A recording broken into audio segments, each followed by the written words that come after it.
gudoomiyaha degmada Buulaburda Faysal Haajir Aadan iyo abaanduulaha ururka 41aad guutada shanaad qaybta 27aad ahna kusimaha taliyaha ururka Axmed Faarax Buuniya ayaa soo kormeeray deegaano hoos yimaada degmada Buulaburda ee gobolka Hiiraan. deegaanadani ay gaareen gudoomiyaha iyo taliyaha ayaana kala ah deegaanka Galmadoobo Qoraxsin iyo deegaanka Cali Ciise. dadka deegaanadaasi ku sugan ayaana aad u soo dhaweeyay gudoomiyaha iyo taliyaha iyagoona soo tusay dalagyadii ay beerteen oo dhammaan ay jirtay fatahaada webiga.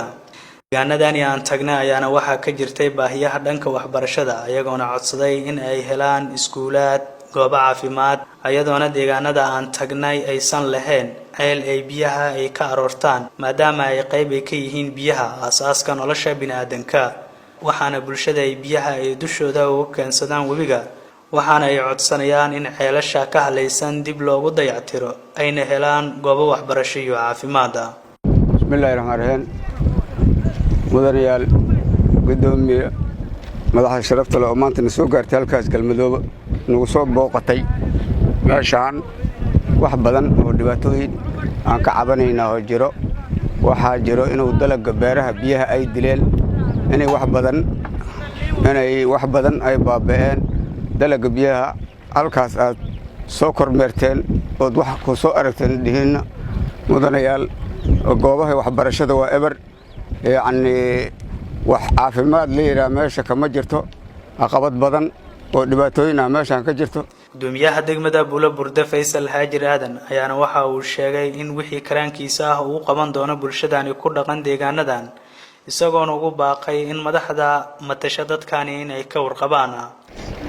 insha Allah ta'ala bulshada deegaanadan mas'uuliyiin badan ay leeyihiin oo fara badan ganacsadaha ka soo jeedo aqoon-yahannada ka soo jeedo qof walba waxaan ugu deeqi lahaa ummadan ku dhawaad 300 oo caruur mustaqbalkooda si aan wada badbaadino gacmahooda jir bay wax ku jiraan ay ku gooyaan inaan si wada jir aan wada abaarno. insha Allah ta'ala mid laga hadli karo ma ahan duruufta iyo baahida meesha taagan laakiin waxaan isku dayeynaa annaga haddaan nahay ka maamul ahaan wax kasta oo deegaanada tuulooyinka insha Allah ta'ala way bilowdeen inaan xaaladahooda iyo baahidooda aan mar walbana saana u joogtay doonaa Alla idmo.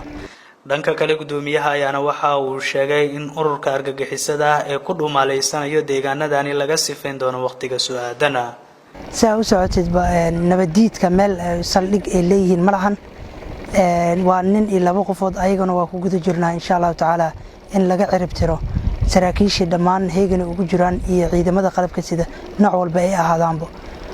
hadda waa ujeedaa annagoo dad Soomaali ah in taliyii ururku sameeyay taliyii ururka iyo anigii gudoomiye inaan meeshaan joogno email ka dheerba aan tagi karno marka laba qofood iyo hal qofood uma joojinayno mustaqbalka iyo caruurta ummadda Soomaaliyeed. Askari Ali Raage SN Radio Buulaburda.